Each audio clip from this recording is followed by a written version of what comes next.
Le premier son qu'elle émit ne fut pas un pleur, mais une protestation, un cri aigu et indigné qui déchira le silence de l'aube dans ma cuisine en pierre, comme une lame effilée. Dehors, le Mistral, ce vent impitoyable de Provence, fouettait les volets en bois de ma vieille maison de Saint-Rémy, mais ici, à l'intérieur, le seul ouragan était celui qui se déchaînait sur le sol carrelé et froid.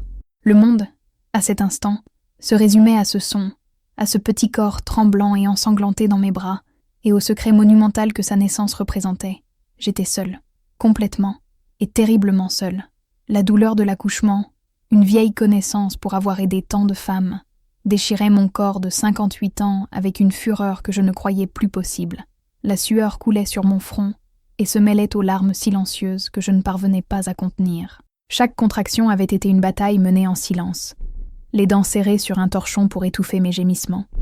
Personne ne devait savoir, personne. Alors que je coupais le cordon ombilical avec des ciseaux stérilisés dans la flamme de la cuisinière, mes mains, qui avaient déjà accueilli des centaines de nouvelles vies dans cette vallée, tremblaient de façon incontrôlable. Ce n'était pas le tremblement de l'effort, mais celui de la terreur. Je regardais le petit visage ridé, les yeux fermés avec force contre la faible lumière de l'ampoule de la cuisine. Et puis, elle les a ouverts. Ils étaient d'un bleu profond, un bleu orageux que je ne connaissais que trop bien. C'étaient ses yeux, les yeux d'Adrien. À ce moment-là, l'amour que je ressentis fut aussi bouleversant que la honte. Un amour pur, primal, maternel. Mais il était souillé, tordu, empoisonné par la vérité de son origine. Cet enfant, ma fille, était aussi ma petite fille. Et son père était le mari de mon autre fille. Mon Dieu, quelle toile enchevêtrée j'avais tissée. Les histoires comme la mienne sont rarement racontées à voix haute. Elles vivent dans les murmures des voisines, dans les prières désespérées dans le noir, dans les secrets enterrés sous les lavandes. Si vous croyez que chaque histoire, aussi douloureuse soit-elle, mérite d'être entendue, c'est peut-être le bon moment pour vous abonner à cette chaîne. Car ce que je vais vous raconter n'est pas seulement un secret, c'est le témoignage d'une vie entière, et vous ne voudrez pas manquer les échos que le temps a tenté, en vain, d'effacer. Là, sur le sol froid de la cuisine, avec l'odeur de sang, de sueur et de désinfectant dans l'air, je fis une promesse à ce petit être. Je la protégerai. Je l'aimerai avec la force de 2 générations. Et personne, jamais, ne connaîtrait la vérité. C'était une promesse née du désespoir, scellée par la solitude. Une promesse qui, comme tous les grands mensonges, était destinée à voler en éclats. Je m'appelle Marie-Claire Dubois. Aujourd'hui, à 78 ans, je ne suis plus qu'une silhouette voûtée qui s'occupe d'un jardin tenace aux environs de Saint-Rémy de Provence. Mes mains, désormais tachées par l'âge et la terre, furent autrefois les plus recherchées de la région. J'étais sage-femme. Pendant plus de 40 ans, j'ai été la première à toucher les fils et les filles de cette terre. Je connaissais les secrets de chaque famille, les douleurs de chaque femme, la joie fragile d'une nouvelle vie. Les gens m'appelaient « Maman Claire », un titre de respect et d'affection. Ils me faisaient confiance. L'ironie de tout cela m'arrache encore un sourire amer. Ma vie, avant cette aube dans la cuisine, était aussi prévisible que le cycle des saisons en Provence. Veuve de cœur, même si mon mari, Henri, vivait encore quelque part dans le monde. Il était parti quand mes filles, Élodie et Camille, étaient encore des enfants, troquant la monotonie parfumée de lavande contre la promesse d'aventure dans les bras d'une autre femme. Je ne l'ai pas blâmé. Ou plutôt, j'ai appris à ne pas le blâmer. J'ai élevé mes filles seules, avec les revenus des accouchements et la vente de fromage de chèvre et de confiture au marché du samedi. Je leur ai appris à être fortes, indépendantes, à ne pas dépendre de l'ombre d'un homme pour s'épanouir. Élodie, l'aînée, était comme moi, pragmatique, les pieds bien ancrés dans la terre. Elle a épousé un viticulteur de Gigondas et m'a donné 2 petits-fils robustes. C'était une bonne fille, mais notre relation était faite plus de respect que de confidence. Il y avait un mur invisible entre nous, peut-être construit par ma propre réserve. Camille, la cadette, était tout le contraire, rêveuse, avec une âme d'artiste et un cœur qui se blessait aussi facilement qu'il tombait amoureux. Elle voyait de la beauté en tout, d'une toile d'araignée couverte de rosée aux fissures des murs de notre vieille maison. C'est Camille qui est restée avec moi, même une fois adulte, remplissant la maison de ses toiles, de l'odeur de la peinture à l'huile et d'une joie qui me réchauffait l'âme. C'était pour elle, et par elle, que je vivais. La maison elle-même est un personnage dans cette histoire, un mas provençal, une ancienne ferme en pierre qui appartenait à mes grands-parents. Les murs sont épais, construits pour supporter la chaleur de l'été et le froid du Mistral. Le jardin est mon sanctuaire, un chaos organisé de romarin, de thym, de roses anciennes et, bien sûr, de lavande. Les poules picorent librement et le vieux chat, Pom-Pom, dort au soleil. Pendant des années, cette maison a été mon refuge, ma forteresse. Je ne savais pas qu'elle deviendrait aussi ma prison. La solitude, pour une femme comme moi, n'était pas un fardeau, mais une habitude. Je m'étais accoutumée au silence, seulement comblée par le tic-tac de la pendule dans le salon et les chansons de Charles Aznavour sur ma radio à pile. Je m'étais convaincue que je n'avais besoin de rien d'autre, que l'amour et le contact d'un homme étaient des chapitres clos, un livre poussiéreux sur l'étagère de ma jeunesse. J'étais maman Claire, le roc, la matriarche, forte, inébranlable, complète. Un autre mensonge que je me racontais, aussi dangereux que celui qui allait venir. C'était durant l'été 1992, un été particulièrement chaud, de ceux où les cigales chantent si fort qu'elles semblent vouloir assourdir le monde. L'air était lourd, dense du parfum des fleurs et de la promesse d'orage qui n'arrivait jamais. C'est dans ce décor qu'Adrien Morel est entré dans nos vies. Camille l'avait rencontré lors d'un de ses rares voyages à Paris, où elle était allée pour une exposition d'art. Elle était revenue les yeux brillants, parlant sans cesse d'un architecte sensible à l'âme de poète qui se sentait déplacé dans la jungle de béton de la capitale. « Il aspire au soleil, maman, à la simplicité », disait-elle, le visage rougi par la passion. Quand il est venu nous rendre visite pour la première fois, j'ai compris son charme. Adrien était grand, mince, avec des cheveux sombres et décoiffés qui lui tombaient sur le front. Mais c'étaient ses yeux qui captèrent l'attention. Ils étaient d'un bleu-gris, comme le ciel avant la pluie, et portaient une mélancolie qui contrastait avec son sourire facile et poli. Il y avait quelque chose de perdu en lui, une vulnérabilité qui désarmait. Il a fait l'éloge de ma maison, de ma cuisine, de mon jardin. Il a parlé avec un respect presque révérencieux de l'authenticité de la vie en Provence, comme si nous étions les personnages d'un livre qu'il lisait.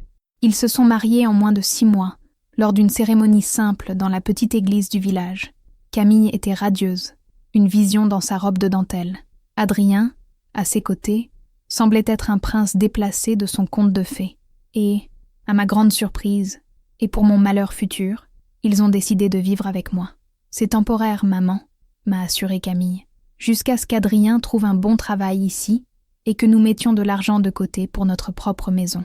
Et puis, je ne veux pas te laisser seule. J'ai protesté, mais sans grande conviction. La vérité, c'est que l'idée d'avoir à nouveau la maison pleine, d'entendre des rires au dîner et des pas à l'étage, caressait une partie solitaire de mon cœur que j'ignorais exister encore. Adrien s'installa dans l'ancienne chambre d'amis, qu'il transforma en atelier improvisé, et la routine de la maison changea. Au début, tout était harmonieux. Adrien était serviable, il réparait le robinet qui fuyait, portait les paniers lourds du marché, écoutait mes histoires sur le passé de Saint-Rémy avec un intérêt sincère. Camille passait ses journées à peindre dans son atelier au fond du jardin, heureuse et absorbée dans son propre monde. Il restait donc de nombreuses heures, où seuls Adrien et moi occupions l'espace de la maison. Les conversations ont commencé dans la cuisine, mon domaine. Pendant que je préparais une ratatouille, ou que je cuisais un pain, il s'asseyait à la table en bois, une tasse de café à la main, et parlait. Il parlait de ses rêves frustrés de devenir sculpteur, de la pression de sa famille à Paris, de son sentiment d'être un imposteur dans sa propre vie. Moi, à mon tour, je me suis surprise à lui raconter des choses que je n'avais jamais dites à personne, pas même à mes filles. J'ai parlé d'Henri, de la douleur de la trahison, de la peur que j'avais ressentie en me retrouvant seule avec 2 enfants à élever. Il savait écouter. Ses yeux bleus ne quittaient jamais les miens, et il semblait comprendre non seulement les mots que je prononçais, mais aussi le silence lourd qui les entourait. Une complicité grandissait entre nous, subtile et dangereuse, comme une mauvaise herbe aux racines profondes. J'étais la femme forte qui le soutenait. Il était le jeune homme sensible qui me voyait, vraiment, pour la première fois depuis des décennies. L'automne est arrivé, peignant les vignes d'or et de rouge. Les jours ont raccourci, les nuits se sont allongées. Camille, inspirée par le changement de lumière, passait encore plus de temps dans son atelier, ne rentrant parfois que tard dans la nuit, les mains tachées de peinture et l'esprit encore sur ses toiles. Adrien et moi étions chargés de la vie domestique, un partenariat silencieux qui devenait de plus en plus intime. Il n'y avait rien de déplacé, pas au début. C'était de petits gestes, presque imperceptibles. la façon dont sa main s'attardait une seconde de plus sur la mienne quand il me passait le sel, la manière qu'il avait de remettre une mèche de cheveux gris qui s'échappait de mon chignon, le sourire qu'il m'adressait par-dessus sa tasse de café le matin, un sourire qui semblait n'être que pour moi.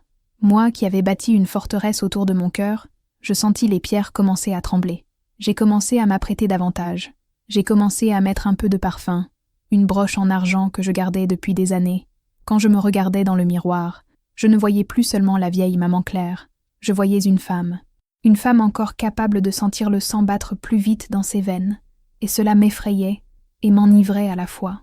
Un soir, l'électricité a été coupée pendant un orage. Camille dormait profondément, épuisée. La maison a été plongée dans l'obscurité, à l'exception de la lumière des bougies que nous avions allumées dans le salon. Nous étions assis devant la cheminée, le feu projetant des ombres dansantes sur les murs de pierre. La radio jouait doucement une chanson de Jacques Brel. « Paris te manque ?» ai-je demandé, plus pour rompre le silence que par curiosité. Il a regardé les flammes, le visage illuminé d'une lueur orangée. L'idée de Paris me manque, la promesse qu'elle m'a faite et qu'elle n'a jamais tenue.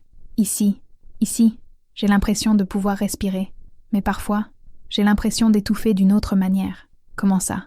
Ma voix n'était qu'un murmure. Il se tourna vers moi. Ses yeux semblaient contenir tout le poids du monde. J'aime Camille, j'aime l'artiste, la rêveuse, mais j'ai parfois l'impression qu'elle aime une version de moi que je lui ai inventée. Le Parisien sensible qui a fui la grande ville. Et si je n'étais pas cette personne ? Et si j'étais juste un homme perdu ? À cet instant, je n'ai pas vu le mari de ma fille.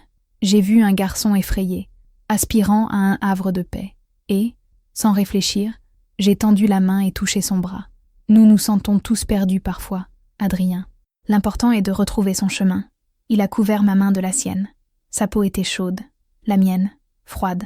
Le contact était électrique. Nous sommes restés ainsi un long moment, en silence, avec seulement le bruit de la pluie et du feu crépitant. Le monde entier semblait s'être arrêté. Il s'est légèrement penché vers moi, et mon cœur s'est emballé.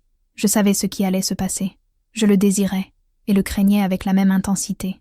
Mais alors, un coup de tonnerre plus fort a fait trembler la maison.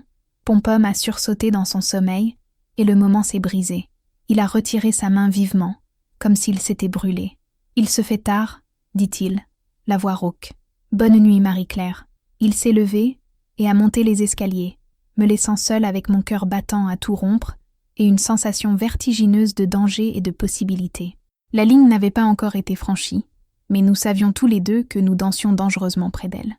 La tension qui s'est installée dans la maison après cette nuit-là était presque palpable. C'était un silence chargé, une conscience mutuelle qui nous faisait éviter le regard de l'autre, ou au contraire, le soutenir trop longtemps. Camille, dans sa douce abstraction artistique, ne remarquait rien. Pour elle, le monde continuait d'être une toile attendant d'être peinte, et l'humeur tranquille de son mari et de sa mère faisait simplement partie du paysage. Je me sentais déchirée. Une partie de moi, la maman Claire, la mère, la grand-mère, la femme respectable de Saint-Rémy, était horrifiée. Je me réprimandais mentalement, énumérant toutes les raisons pour lesquelles c'était mal, interdit, une trahison de la plus sainte des confiances. Je priais, demandant à Dieu d'arracher ce sentiment de ma poitrine. Mais l'autre partie de moi, la Marie-Claire qui avait été enterrée vivante par des décennies de veuvage et de solitude, se réveillait, et elle était affamée d'un regard, d'un mot de compréhension, d'un contact qui ne soit pas seulement fonctionnel ou filial. Adrien semblait mener la même bataille.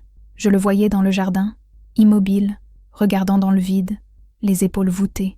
Je voyais la frustration dans ses gestes quand une nouvelle lettre d'un cabinet d'architectes d'Avignon arrivait avec une réponse négative. Il était à la dérive, et j'étais la seule à remarquer son naufrage silencieux. C'est arrivé un après-midi de novembre.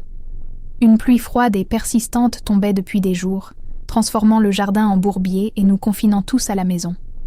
Camille était allée à Arles avec une amie pour visiter un musée et devait y passer la nuit. La maison semblait immense et vide, occupée seulement par moi, Adrien et les fantômes de nos pensées inexprimées. J'étais dans la cuisine, en train de préparer une soupe de potiron pour le dîner. Adrien est entré, trempé pour être allé chercher du bois. Il a enlevé son manteau mouillé et est resté près de la cuisinière, essayant de se réchauffer. Le silence était lourd, seulement rempli par le bouillonnement de la soupe et le tic-tac de la pendule. « Je n'en peux plus, Marie-Claire, » dit-il soudain, la voix basse et tendue. Je me suis retournée vers lui. « De quoi n'en peux-tu plus, Adrien ?»« De ça, fit-il d'un geste vague, de ce silence, de ce mensonge. Vivre ici, être le mari parfait, l'artiste sensible, je ne suis rien de tout ça, je suis un échec. Son visage était tordu d'angoisse. J'ai lâché la cuillère et me suis approchée. Tu n'es pas un échec, tu es juste perdu. C'est différent. Et s'il n'y a pas de chemin de retour? Il m'a regardée, et la douleur dans ses yeux était si profonde que j'ai senti un spasme dans ma propre poitrine. Et si la seule personne qui semble me voir vraiment est la seule que je ne peux pas avoir? Mon cœur s'est arrêté. L'air s'est raréfié. C'était une confession, une déclaration. Et la réponse était sur le bout de ma langue. Désespéré de sortir, il a fait un pas vers moi, puis un autre. Et il s'est retrouvé devant moi, si près que je pouvais sentir la chaleur qui émanait de son corps. Il a levé la main, lentement, et a touché mon visage. Ses doigts étaient froids de la pluie, mais sa paume était chaude. C'était un contact hésitant, interrogateur. Et au lieu de reculer, comme j'aurais dû, comme maman Claire l'aurait fait, je me suis penchée vers ce contact. J'ai fermé les yeux. Ce fut tout ce dont il avait besoin. Ses lèvres ont trouvé les miennes. Ce ne fut pas un baiser de passion dévorante, mais quelque chose de bien plus complexe et dévastateur. C'était un baiser de reconnaissance, de solitude partagée, de désespoir. Il avait le goût de la pluie, du sel des larmes que je ne savais pas que je versais, et du vin rouge qu'il avait bu au déjeuner. Dans ce baiser, le barrage que j'avais construit pendant 30 ans s'est rompu.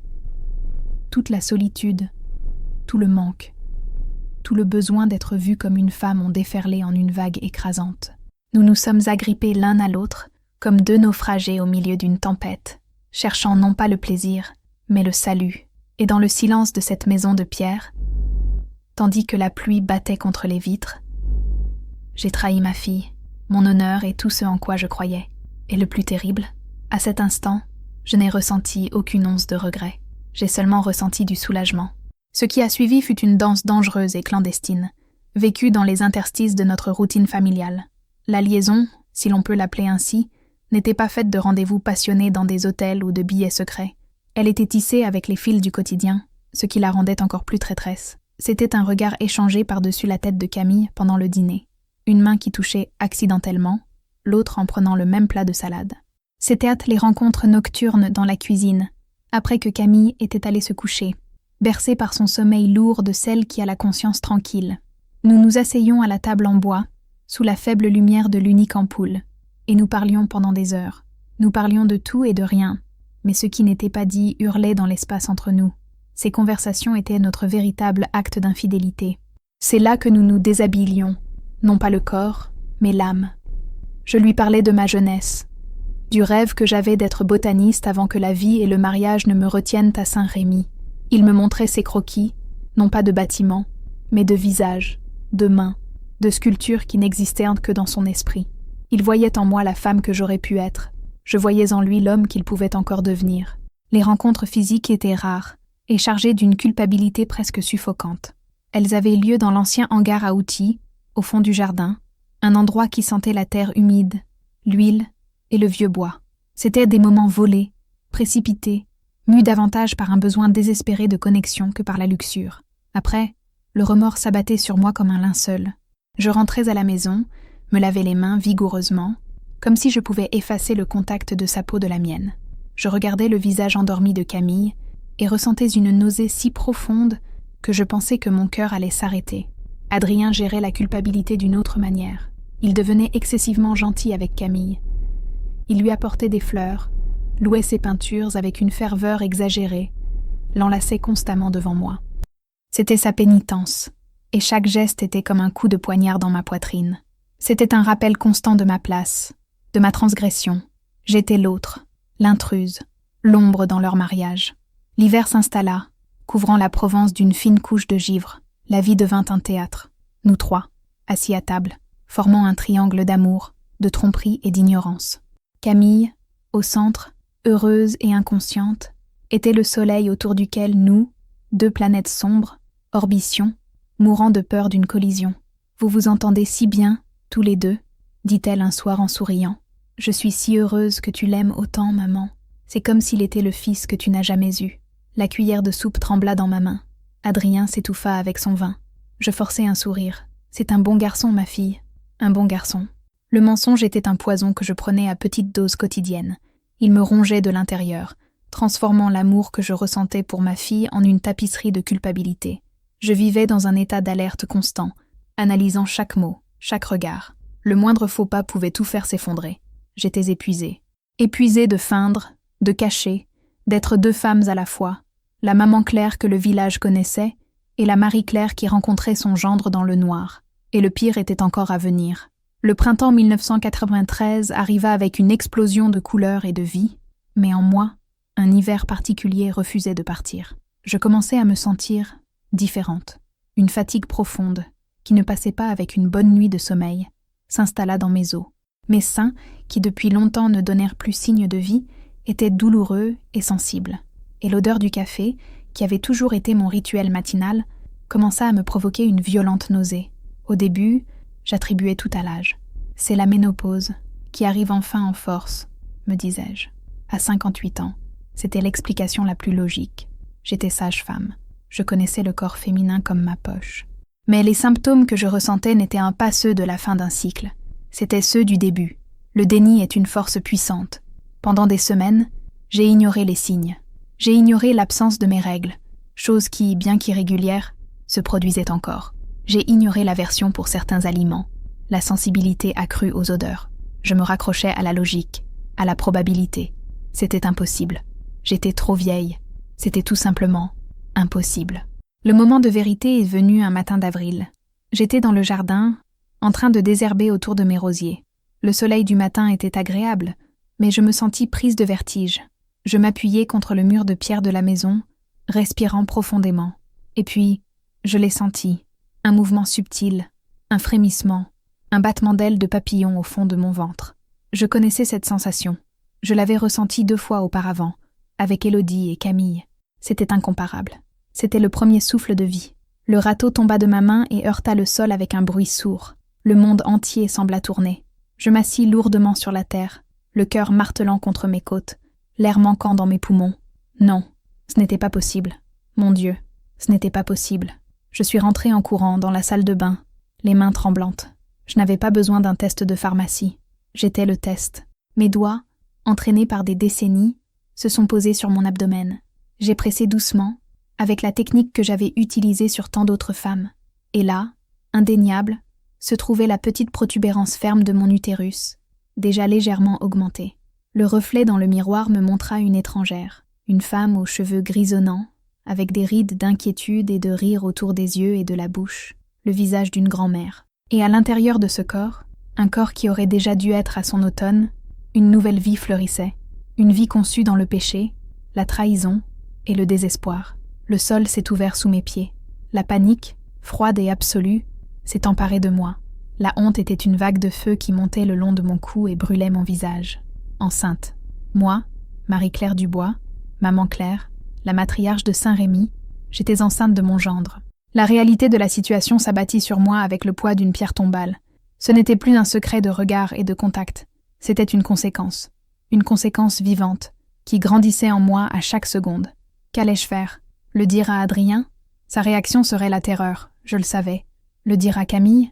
La vérité la détruirait, écraserait son âme de rêveuse. Dans cette petite salle de bain étouffante, avec l'odeur de savon à la lavande dans l'air, j'ai vu mon avenir voler en éclats. J'étais piégée. La femme qui avait toujours eu une solution aux problèmes des autres n'en avait aucune pour le sien. Les pleurs sont venus, des pleurs silencieux et sans espoir d'une femme qui venait de se condamner à une vie de mensonge. Les jours qui ont suivi ma découverte furent un brouillard de terreur. Chaque aube apportait non pas la promesse d'un nouveau jour, mais le renouvellement de mon terrible secret. La nourriture avait un goût de cendre, le sommeil était un refuge qui me visitait rarement. Je me déplaçais dans la maison comme un fantôme, exécutant mes tâches en pilote automatique, tandis que mon esprit tournait en rond, cherchant une issue qui n'existait pas. Je devais le dire à Adrien. C'était la chose à faire. Il était le père. Il avait le droit de savoir. J'ai attendu une occasion. Un soir où Camille est allée se coucher plus tôt. Je l'ai trouvé dans son atelier, en train de dessiner sous la lumière d'une lampe. « Adrien, il faut qu'on parle. » Ma voix sortit plus faible que je ne l'aurais voulu. Il leva les yeux de son papier, et l'inquiétude plissa son front. « Qu'y a-t-il, Marie-Claire? Tu n'as pas l'air bien. » J'ai fermé la porte. Mon cœur battait si fort que je pouvais l'entendre dans mes oreilles. Je suis enceinte. Les mots restèrent suspendus dans l'air, lourds et irrévocables. Le crayon tomba de sa main et roula sur le sol. Son visage perdit toute couleur, devenant un masque de cire. Ses lèvres bougèrent, mais aucun son n'en sortit. Il se contenta de me fixer, ses yeux bleus écarquillés de pure terreur. « C'est de toi ?» réussit-il enfin à murmurer. La question fut comme une gifle. « De qui d'autre, Adrien ?» répondis-je, l'amertume aiguisant ma voix. « Je n'ai pas touché un homme depuis 30 ans. Oui, c'est de toi. » Il enfouit son visage dans ses mains, ses épaules tremblantes. « Mon Dieu, qu'est-ce qu'on a fait? Camille, ça va la tuer. »« Je sais, » répondis-je, sentant un froid glacial se répandre dans mon corps. « Qu'est-ce qu'on va faire ?» demanda-t-il, la panique évidente dans sa voix. « Tu ne peux pas avoir ce bébé. Personne ne doit savoir. On peut aller à Marseille, trouver quelqu'un, un médecin. » La suggestion me frappa avec une force physique. L'avortement, le mot non dit flottait entre nous. Moi, qui avais passé ma vie à mettre des enfants au monde, qui croyais en la sainteté de chaque nouvelle vie. L'ironie était cruelle, mais pendant un instant désespéré, j'ai envisagé la possibilité. Ce serait une solution. Douloureuse, terrible, mais une solution. Elle effacerait la conséquence, enterrerait le secret pour toujours. Mais alors, je l'ai senti à nouveau. Ce minuscule frémissement en moi, ce n'était pas seulement une conséquence, c'était une vie innocente, qui n'était pas coupable de la manière dont elle avait été conçue. Et je ne pouvais tout simplement pas.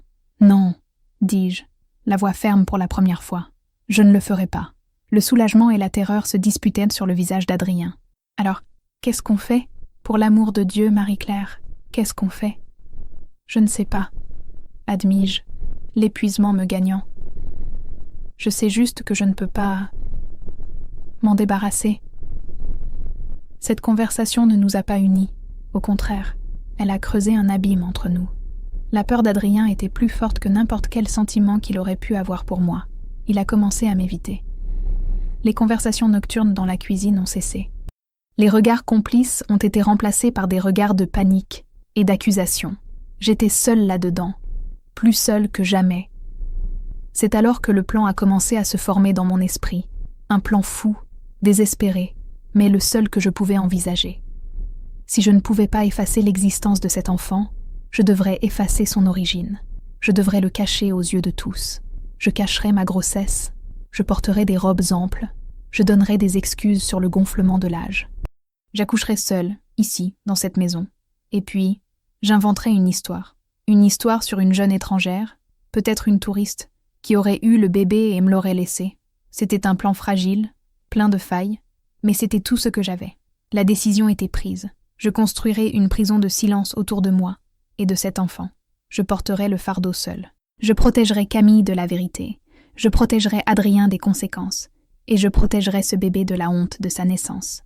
C'était un sacrifice que j'étais prête à faire. Je deviendrais la gardienne d'un mensonge qui définirait le reste de ma vie. Vivre un mensonge, c'est comme porter un poids qui s'alourdit chaque jour. Pour moi, ce poids était littéral. Mon corps, contre ma volonté, a commencé à annoncer le secret que mon esprit tentait désespérément de dissimuler. Les premiers mois furent les plus faciles à cacher. La fatigue, je l'attribuais à une tension basse. Les nausées, à une gastrite nerveuse. Personne ne posait de questions. Après tout, j'étais maman Claire. Je m'y connaissais en santé. Mes autodiagnostics étaient acceptés comme des faits. Mais quand ma taille a commencé à disparaître, remplacée par une courbe douce et indubitable, la panique s'est installée. Ma garde-robe est devenue ma complice et mon champ de bataille. J'ai ressorti mes robes les plus anciennes et les plus amples, celles que je portais pour travailler dans le jardin, faites de coton épais, sans forme définie. Les tabliers sont devenus une partie de ma tenue quotidienne, même à l'intérieur. Je me déplaçais avec précaution, évitant de me tourner de profil, gardant toujours un panier de linge ou une pile de journaux devant mon ventre. Camille, absorbée par son travail, était la plus facile à tromper. « Tu as l'air un peu gonflée, maman. Tu fais de la rétention d'eau encore ?» demandait-elle distraitement, et j'acquiesçais de la tête, le cœur battant la chamade. Élodie, ma fille aînée, était plus perspicace. Lors d'une de ses visites dominicales, elle m'a observé de ses yeux pratiques, alors que je me penchais avec difficulté pour ramasser un jouet que son fils avait laissé tomber. « Tu grossis, maman », a-t-elle déclaré sans détour. « Il faut que tu fasses plus attention à ton alimentation. À cet âge, ce n'est pas bon de prendre du poids. »« C'est l'âge, ma chérie. Le métabolisme ralentit, » ai-je répondu, forçant un sourire et sentant une sueur froide couler dans mon dos. Adrien était une présence fantomatique. Il me parlait à peine. Pendant les repas, ses yeux restaient fixés sur son assiette. Si nos regards se croisaient, il détournait vivement les yeux. Sa culpabilité le consumait, mais elle le transformait aussi en lâche. Il n'offrait aucune aide, ne demandait pas comment j'allais. Il s'était simplement retiré dans son propre monde de peur, me laissant naviguer seul dans cette tempête. Sa distance, cependant, était une bénédiction déguisée. Elle maintenait Camille inconsciente de toute tension entre nous. La communauté de Saint-Rémy, avec ses yeux et ses oreilles partout, était ma plus grande peur. Au marché du samedi, je me cachais derrière mon étal de fromage et de confiture. Madame Dubois, la femme du boulanger, une femme dont la langue était plus acérée que son couteau à pain, m'a toisé un jour. « Marie-Claire, vous êtes robuste », dit-elle avec un sourire malicieux. « La vie de grand-mère vous réussit. C'est le fromage de chèvre. Je crois que j'en mange plus que je n'en vends. » Ai-je plaisanté? Le rire sonnant faux même à mes propres oreilles. Chaque jour était un exercice d'acting. Je suis devenue une actrice magistrale sur la scène de ma propre vie. Mais derrière la façade de maman Claire, la femme s'effondrait. La nuit, dans ma chambre, j'enlevais les couches de vêtements et je fixais mon reflet dans le miroir. Le ventre, maintenant proéminent et rond, était une preuve indéniable de mon secret. Je le touchais, sentant les coups et les mouvements de la petite vie en moi. Dans ces moments, seule, la honte se mêlait à un amour féroce et protecteur. Je parlais au bébé en chuchotant. Je lui demandais pardon. Je lui promettais un monde sûr, même si c'était un monde construit sur un mensonge. L'été est arrivé, chaud et oppressant. La chaleur rendait les robes amples presque insupportables. J'inventais des excuses pour ne pas aller à la messe, pour ne pas participer aux fêtes du village. Je m'isolais, construisant les murs de ma prison brique par brique. L'ombre sous ma robe grandissait, et avec elle, ma peur. Le jour du jugement approchait, et je devais être prête. Il y a eu un jour, au 7e mois, où la solitude est devenue si pesante que j'ai cru que je ne pourrais plus respirer. C'était un dimanche. Le son des cloches de l'église Saint-Martin résonnait dans la vallée, appelant les fidèles. Camille et Adrien étaient allés à la messe. C'était la première fois depuis des mois qu'ils l'accompagnaient. Un acte de pénitence que moi seule comprenais. Je suis restée à la maison, prétextant une migraine. Dès que leur voiture a disparu sur la route poussiéreuse, j'ai enfilé mon manteau le plus lourd, malgré la douce chaleur de l'automne, et je suis sortie. Je n'ai pas marché vers le village, mais dans la direction opposée, vers la petite chapelle abandonnée de Notre-Dame du Château, au sommet d'une colline. La montée fut difficile. Mon corps était lourd, mes chevilles enflées. Chaque pas était un effort. Le vent soufflait, apportant l'odeur de pain et de thym sec. Quand je suis enfin arrivée, j'étais essoufflée et en sueur. La chapelle n'était guère plus que des ruines de pierre, avec un toit partiellement effondré, mais le petit autel de pierre était toujours là, et une vieille croix en bois s'accrochait obstinément au mur. Je suis entrée, et me suis assise sur le seul banc de pierre qui restait. Il n'y avait personne. Juste le bruit du vent sifflant dans les interstices et la lumière poussiéreuse du soleil entrant par où se trouvaient autrefois des vitraux. C'est là que je venais enfant, pour confier mes secrets à une Vierge Marie en plâtre dont le visage avait été effacé par le temps. Je ne savais pas comment prier. Les mots des prières apprises dans mon enfance semblaient vides, hypocrites. Comment pouvais-je demander pardon alors que je ne regrettais pas l'amour que je ressentais pour la vie qui grandissait en moi? Comment pouvais-je demander de l'aide alors que ma propre obstination m'avait mise dans cette situation? Alors, j'ai simplement parlé. J'ai parlé au Dieu silencieux de cette chapelle en ruine. Ma confession n'était pas un murmure, mais un monologue désespéré, ponctué de sanglots que je ne pouvais plus réprimer. Je ne sais pas quoi faire, dis-je au plafond effondré. J'ai trahi ma fille. J'ai brisé sa confiance de la pire des manières. Je l'aime tant, et je l'ai blessée d'une façon qu'elle, Dieu merci, n'imagine même pas. Et lui, Adrien, il n'est qu'un garçon effrayé. Je ne le blâme pas. C'est moi la plus âgée. J'aurais dû être plus forte. Je m'arrêtai, respirant profondément, la main protectrice sur mon ventre. Mais cet enfant n'y est pour rien. Elle est innocente. Et je l'aime. Mon Dieu, comme je l'aime. Je sens ses coups. C'est ok. Elle est réelle. Elle est à moi. Comment pourrais-je lui faire honte? Comment pourrais-je la mettre au monde pour qu'on la montre du doigt et qu'on l'appelle la bâtarde, la fille du péché? Les larmes coulaient librement sur mon visage, lavant la poussière et la sueur. J'ai choisi le silence. J'ai choisi le mensonge. Je sais que c'est un péché, mais cela semble le seul moyen de les protéger. Tous, je porterai cette croix. Je serai la menteuse, la trompeuse. Mais s'il vous plaît, donnez-moi la force de le faire. Donnez-moi la force d'accoucher seule, d'élever cet enfant dans l'amour, même si c'est un amour né de la honte. Et s'il vous plaît, pardonnez-moi. Pas pour ce que j'ai fait, mais pour ce que je devrais encore faire. Je suis restée là pendant des heures, assise sur ce banc de pierre, jusqu'à ce que le soleil commence à se coucher, peignant le ciel d'orange et de violet. Aucun miracle ne s'est produit, aucune voix céleste ne m'a répondu. Mais quand je me suis levée pour partir, quelque chose avait changé. La panique avait diminué, remplacée par une résolution froide et dure. J'avais fait ma confession. J'avais fait mon choix. Je n'aurais pas l'absolution de l'Église, ni la compréhension des hommes. Ma seule confidente serait la solitude, mon seul guide, l'instinct maternel. J'ai descendu la colline avec des pas plus assurés. La femme qui était montée était désespérée. Celle qui descendait était une guerrière, se préparant pour la bataille la plus difficile de sa vie. L'hiver 1994 est arrivé tôt, et avec une férocité inhabituelle. Le Mistral soufflait sans pitié, hurlant autour de la maison comme un loup affamé. Le monde extérieur était gelé, et mon monde intérieur était en compte à rebours. Je savais que c'était proche. Mon corps, mon vieux et sage corps, m'envoyait les signaux. La dernière semaine, j'ai inventé une histoire sur une cousine éloignée à Nice qui était malade et avait besoin d'aide. J'ai insisté pour que Camille et Adrien y aillent. « Allez-y, prenez l'air, je m'en sortirai. C'est juste un rhume, » ai-je dit, minimisant la prétendue maladie de la cousine.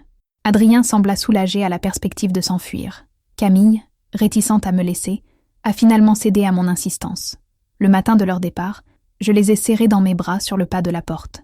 J'ai serré Camille fort contre moi, inhalant l'odeur de ses cheveux, un mélange de térébenthine et de shampoing à la camomille. « Je t'aime, ma fille », ai-je murmuré, la gorge nouée. « Sois heureuse. » C'était un adieu à notre vie telle qu'elle était. Dès que leur voiture a disparu, la première contraction m'a frappée. Une vague de douleur qui m'a pliée en deux. Ça commençait. J'avais tout préparé en secret. Des serviettes propres, des bassines d'eau chaude, des ciseaux et du fil stérilisé, des couvertures de bébé que j'avais tricotées moi-même, en disant à Camille qu'elles étaient pour l'enfant d'une cliente. J'ai transformé la cuisine en ma salle d'accouchement. C'était la pièce la plus chaude de la maison, avec le grand poêle à bois, et le sol carrelé serait plus facile à nettoyer. Les heures suivantes furent un tourbillon de douleur et d'efforts. Entre les contractions, je marchais dans la cuisine, m'appuyant sur la table, sur l'évier, respirant comme je l'avais appris à tant de femmes. La pendule du salon marquait le temps, chaque tic-tac une seconde de plus vers l'inévitable. Je n'ai pas crié. J'ai mordu un torchon, transformant mes cris en gémissements étouffés. La sueur trempait ma chemise de nuit. J'étais seule, mais je ne me sentais pas seule. Toutes les femmes que j'avais aidées au fil des ans semblaient être là avec moi, leur voix m'encourageant dans ma mémoire. « Respire, Marie-Claire. Courage, maman Claire. » L'aube était déjà bien avancée quand j'ai senti la poussée finale. Je me suis agenouillée sur le sol, sur une pile de vieilles serviettes, et avec une dernière vague de force que je ne pensais pas posséder, je l'ai mise au monde. Le soulagement fut instantané et absolu. Et puis, le silence. Pendant une seconde terrifiante, elle n'a pas respiré. Mon cœur s'est glacé. Je l'ai prise, le petit corps glissant dans mes mains tremblantes. « Allez, mon petit chou, respire, respire pour maman. » Je lui ai donné quelques petites tapes douces dans le dos. Et puis c'est venu, la protestation, le cri aigu et sain qui a rempli la cuisine et mon cœur. J'ai pleuré de douleur, de soulagement, de joie, d'une tristesse accablante. J'ai coupé le cordon, je l'ai noué et je l'ai enveloppé dans la couverture la plus douce. Je me suis assise sur le sol, épuisée, adossée au placard de la cuisine, et je l'ai amenée à ma poitrine. Elle était parfaite. 10 doigts minuscules, une touffe de cheveux sombres et doux, et la peau ridée d'un nouveau-né. Et quand elle a ouvert les yeux, ils étaient là, les yeux d'Adrien, un bleu-gris, profond et orageux. À ce moment-là, alors que la neige commençait à tomber dehors, recouvrant le monde d'un manteau de pureté blanche, je l'ai baptisée. « Tu t'appelleras Juliette », ai-je murmuré dans sa minuscule oreille. « Juliette, ma joie, ma petite Juliette. » Et j'ai nettoyé le sol, brûlé les linges souillés dans le poêle. J'ai pris un bain rapide, enfilé une chemise de nuit propre et j'ai emmené Juliette dans ma chambre. Quand je me suis allongée dans le lit, avec elle blottie dans mes bras, l'épuisement m'a vaincue. Je me suis endormie au son doux de sa respiration. La femme qui était à la fois mère et grand-mère de l'enfant dans ses bras. Le mensonge était né, et il était magnifique. 2 jours plus tard, quand la voiture de Camille et Adrien est montée sur la route enneigée, j'étais prête. La maison était propre, le feu crépitait dans la cheminée, et Juliette dormait paisiblement dans un couffin à côté de mon fauteuil. J'avais l'air pâle et fatiguée, ce qui correspondait parfaitement à mon histoire. Camille est entrée en courant, le visage rosé par le froid. « Maman, on était si inquiets. La neige a bloqué la route pendant une journée. Comment vas-tu ? Et qu'est-ce que c'est ?» Ses yeux se sont écarquillés en voyant le couffin. J'ai forcé un faible sourire. Adrien est entré derrière elle, s'arrêtant brusquement à la porte, le visage livide. Ses yeux sont allés du bébé à moi, une question terrifiée en eux. J'ai commencé à raconter l'histoire que j'avais répétée des dizaines de fois dans ma tête. C'est la chose la plus étrange, mes enfants. La nuit de votre départ, j'ai entendu frapper à la porte. C'était une jeune femme, une touriste, je pense hollandaise ou allemande, d'après son accent. Sa voiture était tombée en panne sur la route. Et elle était en train d'accoucher. Camille porta les mains à sa bouche. Mon Dieu, maman, toute seule. Je l'ai aidée, bien sûr. Le bébé est né ici même, dans la cuisine. Une petite fille. Mais la jeune femme était désespérée. Elle a dit qu'elle ne pouvait pas garder l'enfant, que sa famille la renierait. Elle a pleuré, m'a supplié de m'en occuper. Elle a dit qu'elle reviendrait un jour. Le lendemain matin, avant l'aube, elle était partie. Elle n'a laissé qu'un mot, et le bébé. Je leur ai montré un morceau de papier froissé que j'avais écrit moi-même de la main gauche, pour déguiser mon écriture. Il ne contenait que quelques mots dans un français approximatif. « S'il vous plaît, prenez soin d'elle. Appelez-la Anna. Je reviendrai. » Anna ? Camille s'est approchée du couffin, jetant un coup d'œil à la petite. « Oh maman, elle est magnifique. Mais tu ne peux pas garder un bébé comme ça. Et les parents ? La police ? » « Je ne sais pas quoi faire, Camille, » ai-je dit, l'air confus et dépassé. Elle m'a fait promettre de ne pas appeler les autorités. Elle a dit que ça ruinerait sa vie. Je n'ai pas eu le courage. Adrien restait silencieux près de la porte, le visage un masque impénétrable. Il comprenait. Il savait que chaque mot qui sortait de ma bouche était un mensonge soigneusement construit pour nous protéger. Il était absous, retiré de l'équation. Je pouvais voir le soulagement lutter contre la culpabilité dans ses yeux. « Et pourquoi l'appelles-tu Juliette ?» demanda Camille en caressant la joue du bébé. Anna ne me semblait pas lui convenir, ai-je répondu doucement. Quand je l'ai regardée, le nom de Juliette m'est venu au cœur. La nouvelle, comme prévu, s'est répandue dans Saint-Rémy comme une traînée de poudre. Je suis devenue le sujet de conversation du village. L'histoire de la sage-femme héroïque qui avait fait un accouchement d'urgence et s'était retrouvée avec un bébé abandonné. Il y a eu des visites, des questions, des conseils. Le maire est venu, le curé aussi. J'ai répété mon histoire avec une conviction inébranlable. Il y avait des sceptiques, bien sûr. Madame Dubois, la femme du boulanger, a insinué que tout cela était bien pratique. Mais qui oserait accuser ouvertement Maman Claire, le pilier de la communauté ? Avec le temps, l'histoire a été acceptée. Juliette est devenue une curiosité, puis une partie du paysage. La petite orpheline de Maman Claire. Camille est tombée amoureuse du bébé instantanément, la traitant comme une nièce chérie. Elle achetait des vêtements, des jouets, et passait des heures à la bercer. Adrien était la pièce la plus compliquée. Il regardait à peine l'enfant. Quand il était dans la même pièce, il devenait tendu, distant. Si Juliette pleurait, il sortait. Camille attribuait cela à sa maladresse avec les bébés. Il ne sait pas quoi faire, le pauvre, disait-elle avec un sourire indulgent. Mais je savais la vérité. Il regardait le miroir de sa propre trahison et ne supportait pas ce qu'il voyait. Le mensonge avait pris racine. J'étais désormais, aux yeux du monde, la mère adoptive de Juliette Dubois, ma fille et ma petite-fille. À chaque sourire d'elle, à chaque fois qu'elle serrait mon doigt de sa petite main, mon amour grandissait, et avec lui, le poids écrasant de mon secret. Les années qui ont suivi furent comme vivre dans une maison de verre. De l'extérieur, tout semblait idyllique. Une famille inhabituelle peut-être, mais pleine d'amour. Maman Claire, la grand-mère devenue à nouveau mère sur le tard. Camille, la tante dévouée et artiste. Adrien, l'oncle par alliance, calme et réservé. Et au centre de tout, Juliette, une petite fille vibrante et pleine de vie, qui grandissait baignée par le soleil de Provence. Juliette était une enfant heureuse. Elle avait mes cheveux sombres, qui avec le temps s'éclaircirent en un châtain clair, et ma détermination. Mais ses yeux étaient toujours un rappel. Dans les moments de colère ou de profonde concentration, ils devenaient de ce bleu-gris orageux. Plus d'une fois, j'ai vu Camille regarder Juliette avec une expression intriguée. « C'est curieux », dit-elle une fois. « Elle a un regard si intense. Elle ne ressemble à personne de notre famille. » Mon cœur se glaçait, mais je souriais simplement en disant « Elle doit tenir de sa mère biologique ». La dynamique entre nous quatre était une toile complexe de vérités non dites. J'aimais Juliette avec la férocité d'une lionne. C'était ma fille. Le mot « grand-mère » n'a jamais semblé juste. Je lui ai appris à lire, à cuisiner, à connaître les herbes du jardin. Nous étions inséparables. Mais il y avait toujours une ombre, un petit morceau de mon cœur que je gardais verrouillé, de peur que la vérité ne s'échappe dans un moment d'inattention. La relation de Camille avec Juliette était purement enchanteresse. Elle était Tati Camille, la tante amusante qui l'emmenait peindre dans l'atelier et lui racontait des histoires fantastiques. Il n'y avait pas une once de jalousie, seulement un amour sincère et protecteur. Elle était la marraine parfaite, et dans son innocence, elle n'a jamais soupçonné la toile de tromperie qui l'entourait. Adrien était l'énigme. Au fil des ans, sa culpabilité sembla se transformer en une mélancolie permanente. Il devint un homme silencieux, qui parlait peu et souriait encore moins.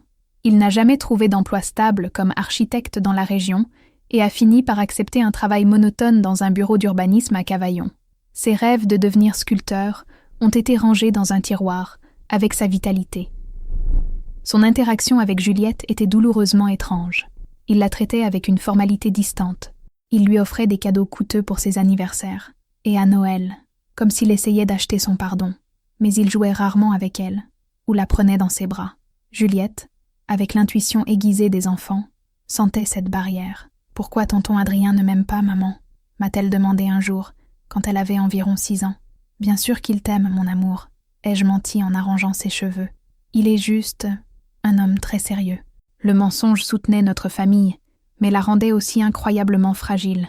Je vivais dans une peur constante, peur que la mystérieuse mère biologique n'apparaisse soudainement. Une impossibilité, mais la peur n'est pas rationnelle. Peur que quelqu'un au village ne rassemble les pièces du puzzle. Peur qu'un jour, moi-même, dans un délire de fièvre ou de sénilité, je ne confesse tout. 10, 15, 20 ans ont passé. Juliette est devenue une jeune femme intelligente et belle. Camille a continué à peindre. Adrien a vieilli prématurément, devenant un homme gris et résigné. Et moi, je suis devenue la gardienne du temps, observant les fissures se former lentement sur notre façade de verre, sachant qu'un jour, inévitablement, tout allait voler en éclats.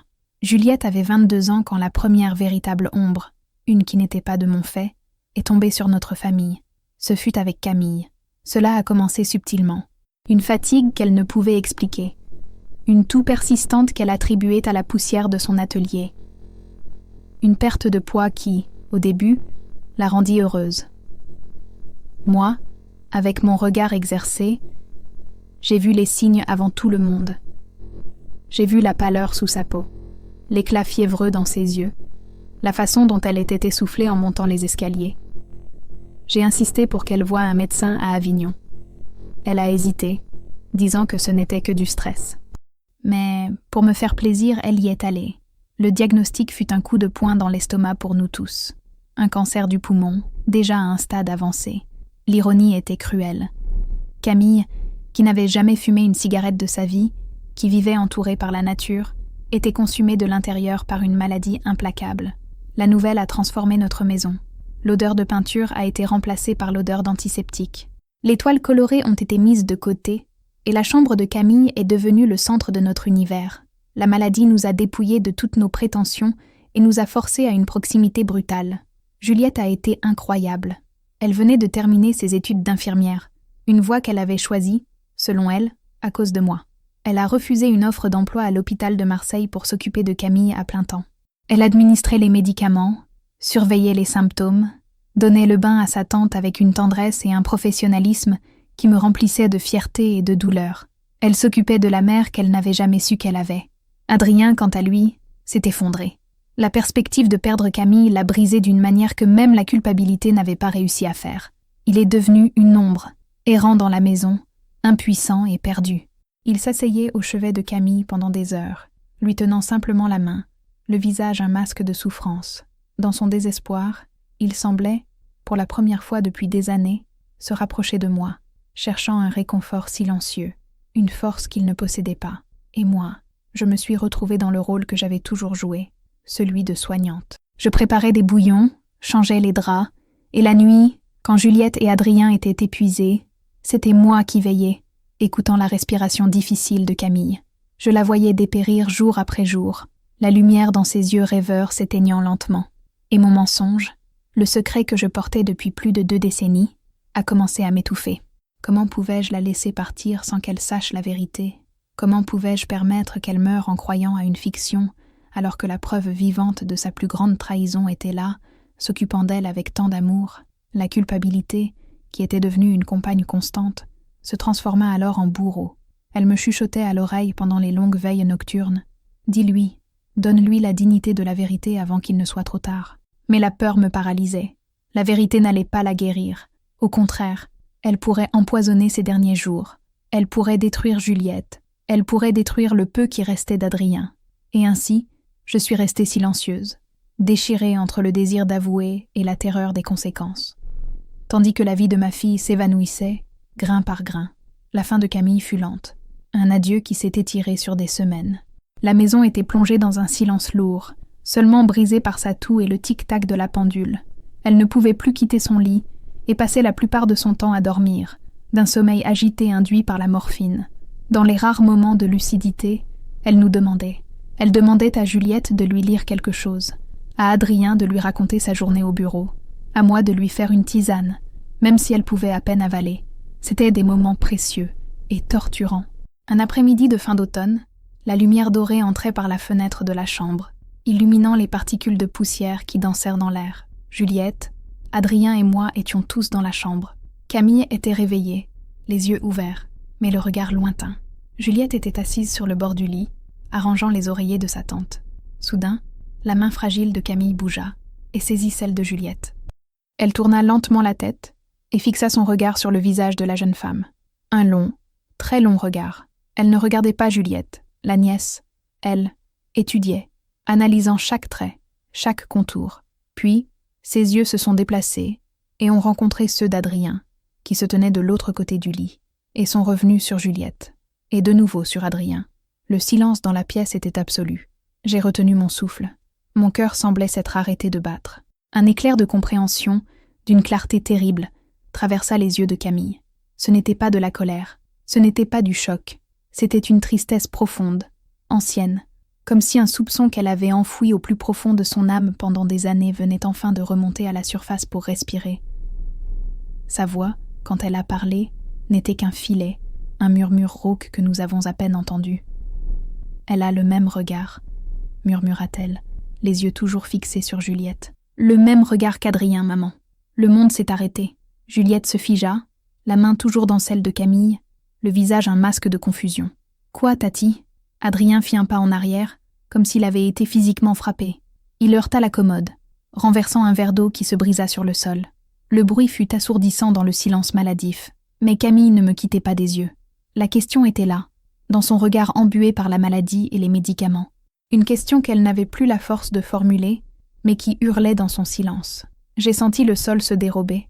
22 ans de mensonges, de déguisements, de peur constante, tout s'est effondré dans cet unique instant de lucidité d'une mourante. La forteresse que j'avais construite avec tant de soin avait été démolie par un murmure. Les larmes que j'avais retenues si longtemps ont finalement coulé. Elles ruisselaient sur mon visage ridé, chaudes et amères. Je ne pouvais plus nier. Pas à elle. Pas maintenant. J'ai simplement hoché la tête. Un mouvement minime, presque imperceptible.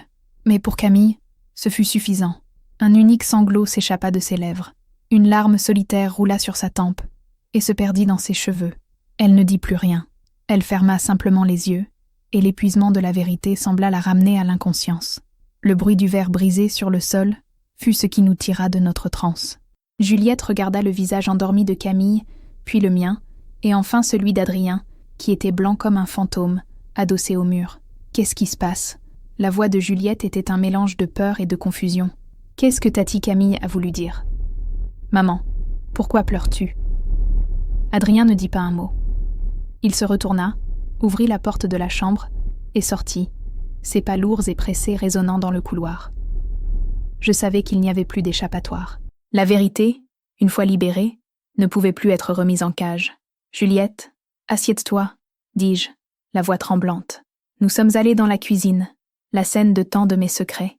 Je me suis assise à la vieille table en bois, au même endroit où Adrien et moi avions partagé tant de conversations interdites. Juliette s'est assise en face de moi, les yeux fixés sur moi, exigeant une explication. Et j'ai raconté. Les mots sont sortis maladroitement au début, puis en un torrent, comme si un barrage s'était rompu en moi. J'ai tout raconté. Ma solitude, l'arrivée d'Adrien, la connexion qui a grandi entre nous. J'ai raconté l'après-midi pluvieux, la culpabilité, la peur. J'ai raconté la découverte de la grossesse, la panique, la décision de tout cacher pour protéger Camille. J'ai raconté l'accouchement seul, dans cette même cuisine, sur le sol froid. Et l'histoire que j'ai inventée, le mensonge que tout le monde a cru pendant plus de 2 décennies. Pendant que je parlais, le visage de Juliette subissait une métamorphose terrible. La confusion a laissé place à l'incrédulité, puis au choc, et enfin à une expression d'horreur et de répulsion.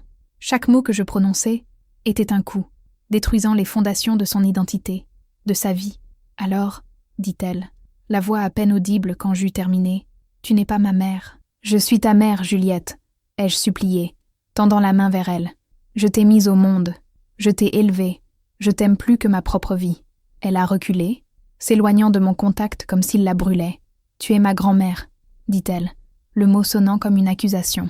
Et lui, Adrien, il est mon père. La réalisation l'a frappé de plein fouet.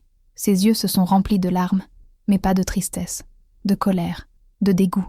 Et ma mère, Tati Camille, était ma sœur, a-t-elle craché les mots.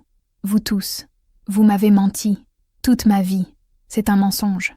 Elle s'est levée, la chaise raclant bruyamment sur le sol. Comment as-tu pu lui faire ça? À moi? Toi, maman Claire, la femme que tout le monde respecte. Tu es une... Elle n'a pas pu terminer la phrase, étouffée par sa propre fureur. J'ai fait ça par amour, ai-je crié, le désespoir me faisant hausser la voix. Pour vous protéger? Protéger? Elle a ri, d'un rire sec et sans joie. Tu as tout détruit. Tout. Elle s'est retournée et a couru hors de la cuisine, hors de la maison. Je l'ai entendue démarrer la voiture et partir, les pneus crissant sur le gravier.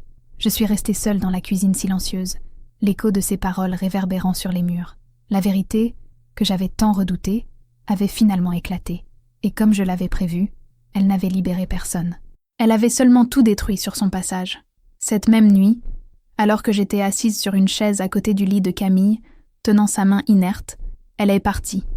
Elle est partie dans son sommeil, sans plus se réveiller. C'était peut-être une miséricorde. Elle n'a pas eu à affronter le cataclysme que ma confession avait provoqué. Mais pour moi, cela ressemblait à un jugement. J'avais avoué, et ma fille, que j'avais tant trahi, m'avait laissé affronter seule les conséquences. L'enterrement de Camille fut une épreuve surréaliste. Tout le village était présent, offrant ses condoléances à moi, la pauvre Marie-Claire qui a perdu sa fille, et à Adrien, le veuf dévasté. Personne ne savait que la véritable tragédie était bien plus sombre. Adrien était là, un automate dans un costume noir. Il n'a pas pleuré. Il semblait vide, une coquille d'homme. Ses yeux et les miens se sont croisés au-dessus du cercueil de Camille, et dans son regard, je n'ai vu ni douleur ni culpabilité, seulement un vide abyssal. C'était un navire qui avait finalement coulé. Juliette n'est pas venue à l'enterrement. Elle avait disparu. Son téléphone était éteint. J'ai envoyé des messages, appelé ses amis. Personne n'avait de nouvelles d'elle. La peur pour sa sécurité se mêlait à la douleur de son rejet. Le lendemain de l'enterrement, alors que j'étais assise dans la cuisine, engourdie par la douleur et le silence, j'ai entendu une voiture s'arrêter dehors. C'était Adrien. Il est entré sans frapper, portant une unique valise. Il ne m'a pas regardé. « Je m'en vais », dit-il d'une voix monotone. « Je retourne à Paris. J'ai vendu la voiture. Adrien, commençai-je, mais je ne savais pas quoi dire. « Ah, il n'y a plus rien pour moi ici », me coupa-t-il, le regard fixé sur un point du mur derrière moi. Je n'aurais jamais dû venir. J'ai détruit tout ce que j'ai touché. « Et Juliette ?» demandai-je, la voix un filet. « C'est ta fille. Tu ne peux pas simplement... » Pour la première fois, il me regarda, et dans ses yeux, j'ai vu quelque chose que je n'avais jamais vu auparavant, de la haine. Une haine froide et calme. Elle n'est pas ma fille, c'est ton erreur, Marie-Claire, ton secret. J'ai été faible, j'ai été un lâche, mais toi, tu as tout orchestré. Tu m'as laissé vivre dans ce mensonge pendant 22 ans. Maintenant, vis avec, seul. Il se retourna et se dirigea vers la porte. Adieu, Marie-Claire. Et il est parti. Simplement. Il a disparu de ma vie comme il y était entré. Un étranger qui avait apporté avec lui une tempête et était reparti en ne laissant que des débris. Je suis restée seule dans la maison immense et silencieuse, qui ressemblait maintenant à un mausolée.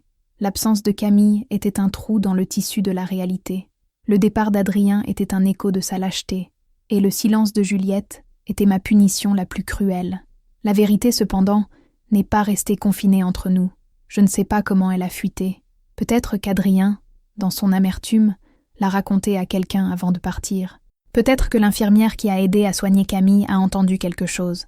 Mais les histoires, dans les petits villages, ont des jambes, et mon histoire a commencé à courir.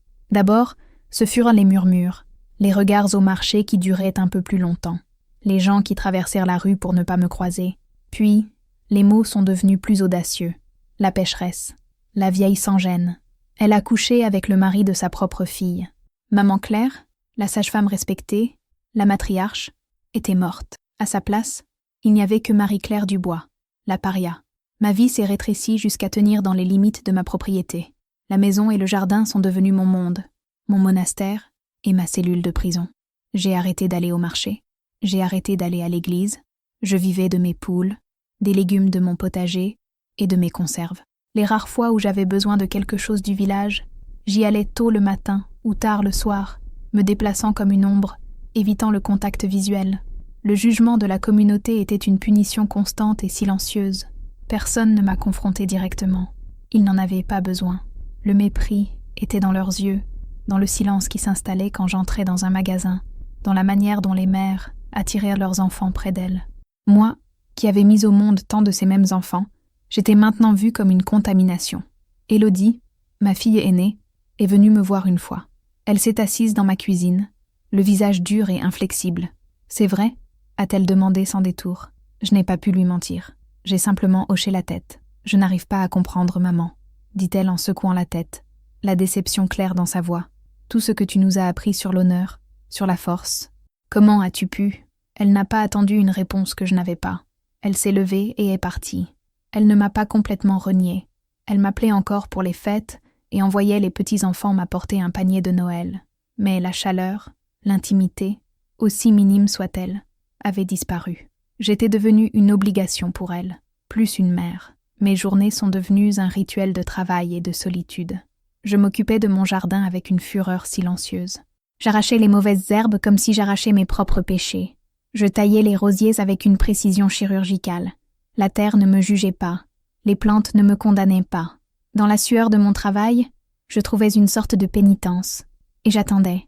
J'ai écrit des dizaines de lettres à Juliette, à la seule adresse que j'avais d'elle, celle d'une amie à Marseille. De longues lettres, pleines d'explications, de demandes de pardon, d'amour. Elles n'ont jamais reçu de réponse. J'imagine que l'amie les lui a remises, et que Juliette les a simplement brûlées sans les lire. La maison était pleine de fantômes. J'entendais le rire de Camille dans le couloir. Je voyais la silhouette d'Adrien passer devant la porte de l'atelier. Et dans chaque coin, je voyais Juliette. Juliette enfant, courant dans le jardin. Juliette adolescente, étudiant à la table de la cuisine. Juliette jeune femme, s'occupant de sa tante avec une compassion qui me brisait le cœur. Les années ont passé. 1, 2, 5. Mes cheveux sont devenus complètement blancs. Mes épaules se sont voûtées sous un poids qui n'était pas seulement celui de l'âge. J'ai accepté mon destin. J'étais la femme qui vivait seule dans la vieille maison de pierre sur la colline. La femme avec une histoire, la pécheresse de Saint-Rémy. C'était la croix que j'avais choisi de porter, et je la porterai jusqu'à la fin. 6 ans s'étaient écoulés depuis l'enterrement de Camille. 6 ans de silence et d'isolement. J'avais 78 ans. Mes mouvements étaient lents. Mes articulations me faisaient mal avec l'humidité. Je vivais une petite vie, rythmée par le lever et le coucher du soleil, le chant des poules, et le miaulement du descendant de mon vieux chat Pom-Pom. J'avais fait la paix avec ma solitude. Ou, du moins, j'avais appris à vivre avec. C'était un après-midi de printemps, semblable à tant d'autres. J'étais dans le jardin, à genoux, en train de planter des plants de tomates. Le soleil était chaud sur mon dos, et l'odeur de terre humide emplissait l'air. J'étais si absorbée par mon travail que je n'ai pas entendu la voiture s'arrêter sur la route. J'ai seulement réalisé que je n'étais pas seule quand une ombre est tombée sur moi. J'ai levé la tête, protégeant mes yeux du soleil.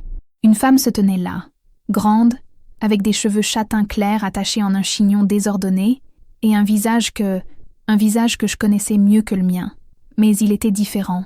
Il y avait des lignes de fatigue autour de ses yeux, et les yeux bleu-gris n'étaient non plus ceux d'une jeune femme furieuse, mais d'une femme qui avait vécu. C'était Juliette. Mon cœur a fait un bond si violent que j'ai cru qu'il allait s'arrêter. La truelle de jardinage est tombée de ma main. J'ai essayé de me relever, mais mes jambes ont flanché.